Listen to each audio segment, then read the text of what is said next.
Actually, I've always, I love driving, and I've always wanted to be a professional driver, especially driving the big rigs. So I've always wanted to do it. It's just, I don't know, it's in my blood. I want to do it.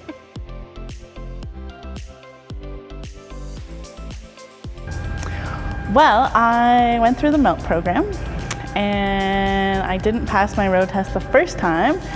And I heard about these things called simulators, and I heard about them through the internet.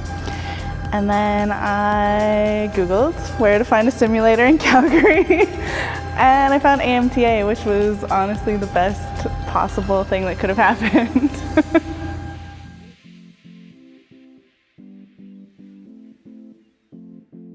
So he kind of showed me how to do how the simulator worked, and then we mostly focused on shifting because that's the area that I needed work on.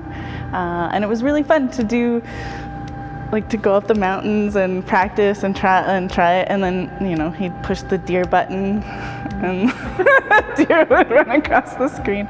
But no, it was a lot of fun, and he really did give me some awesome tips that I'm putting into even just how I hold the steering wheel and things like that.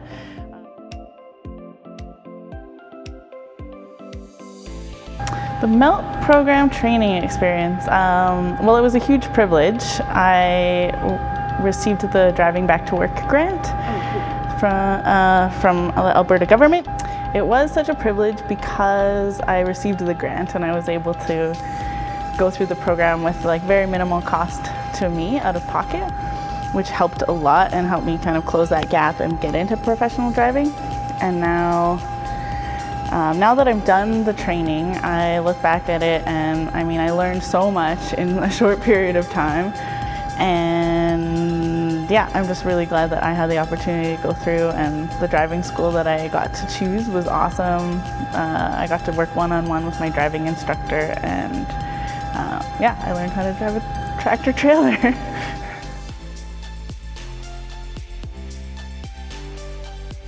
The simulator, I think the biggest advantage that I noticed was being able to practice on hills, because that wasn't something that we could do very much in our in-city portion of our driving. And so learning how to practice on the different hills, I got to try different types of transmissions and patterns, which was really quite cool and something you don't get to do in multiple vehicles. We tried different loads, like the different weights. The biggest, and then the cost was an advantage as well, because not having to rent the truck, it was just a little bit more cost effective to get some extra hours of practice in, and I think that really helped me pass my test.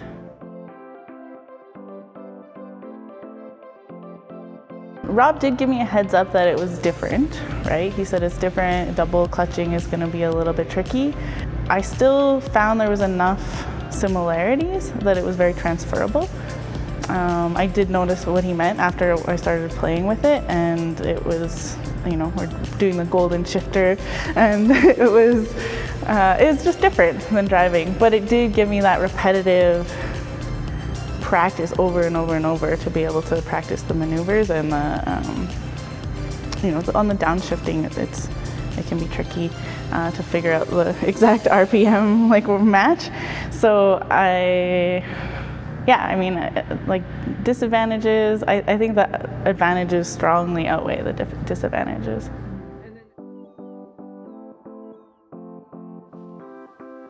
So the transition from the simulator to driving in the truck was actually more seamless than I thought it would be. Like I said, it was different, but it very transferable. So once I went I went the same day I did the simulator, and then I went and did training in the evening kind of thing. So I did them both in the same day, and I was still able to, it didn't negatively impact my driving at all. It just helped with, the flow, and it helped with my shifting quite a bit.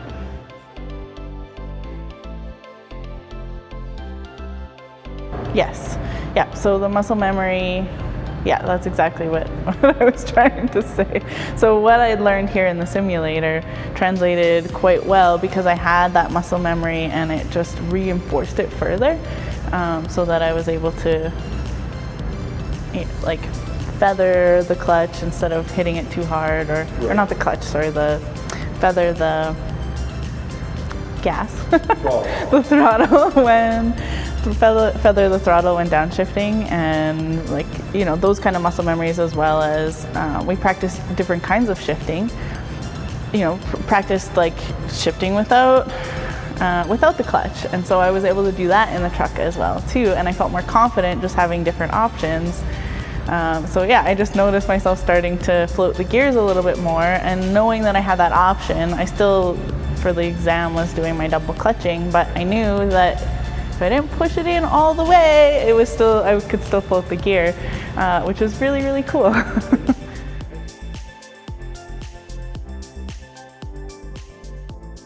I definitely would say it contributed to my success on the road test, on the second road test. Yeah, it was night and day, and I mean, I don't know if we should say this, but I was driving a lot faster and with more confidence on the road test. I had the same driver instructor on both tests, and he was like, whoa, like, maybe slow down a bit. I'm like, okay. Because one of the things I hadn't, before being in the simulator, one of the things I didn't have was that confidence, so I was driving, you know, like well under the speed limit, not too slow, but to be able to get my confidence up and really like go with the flow of traffic was a big transition and noticeable improvement for me.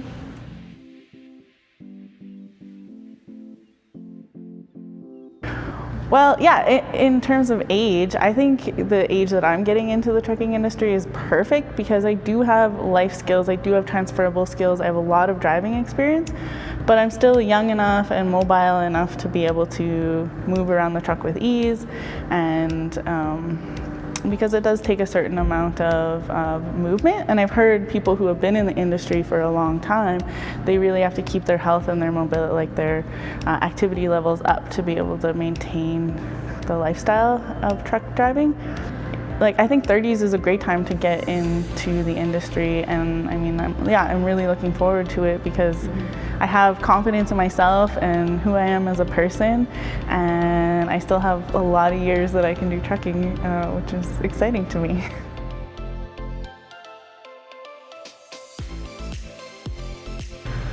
Being a woman going into the industry, I've noticed, I've noticed like it's a very masculine dominated industry.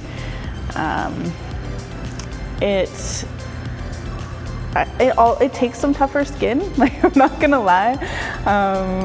You know, like, oh, you're a woman, you don't know how to start the truck, like, you know, the battery was dead, I knew how to start the truck, you know. There's been all sorts of interesting situations that have cropped up. So it is noticeable. It's noticeable being the underrepresented, I don't know, the minority group in the industry. And that being said, I have noticed, especially in the United States, a lot more women coming into the trucking industry. And I would love to see that in Canada as well. I think that, I mean, I do believe that like this job can be for anyone. And so I think as professionals, it's our responsibility to like make space for other people to come into the industry and yeah, carve a path so that it's more comfortable for people to come in. So, I mean, getting back to your question of what advice would I have? It's totally doable. It's doable, it's not that bad, a little bit of tough skin, but anyone who's a minority group walking through the world, I mean, it sucks the way that minorities are treated. And you know, I see a lot of, that's one of the things I'm excited about getting into the industry, is like I see a lot of room for that change. And it's kind of like, it's on the cusp, if that makes sense. Like, it's shifting, and so I'm excited to be like involved and getting into the industry at that time where things are starting to tip.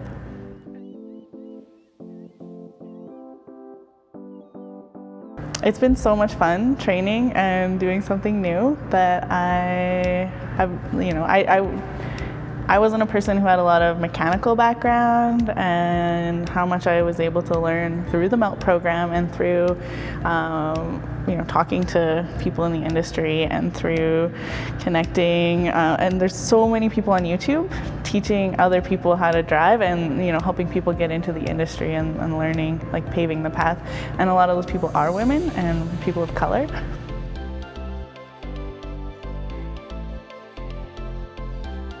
Having a background as an educator, it feels like in some way I will be helping others get into the industry. I just don't know exactly what that looks like yet. But I have thought about like a YouTube channel or something that requires like little editing. And a lot of people do that. They just film something quick on the road and then keep going on with their day.